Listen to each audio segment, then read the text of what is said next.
Maraming netizens ang naintriga sa singsing na isinuot sa ring finger ng aktres na si Kim Chiu para sa eksena kung saan ikinasal sila ng aktor na si Paolo Avellino sa What's Wrong with Secretary Kim.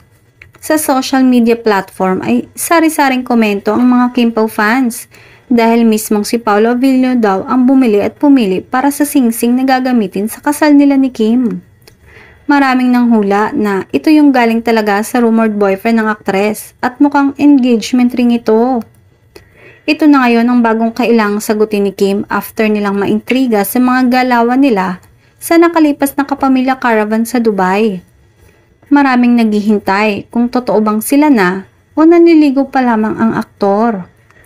Pero may mga chika rin na wala pa umano sa ganoong stage dahil ang gusto daw ni Paolo ay tuluyan ng makamove on muna si Kim sa 12 years relationship na noon sa aktor na si Sian Lim. Nakabalik na ng Pilipinas sina Kim at Paolo. Pero ang maganda, aalis din sila bago ang katapusan ng buwan dahil may show rin sila sa London, United Kingdom on June 30 para pa rin sa TFC Caravan. Kailangang umuwi muna ang Kim Pao dahil may mga trabaho din silang gagawin sa Pilipinas.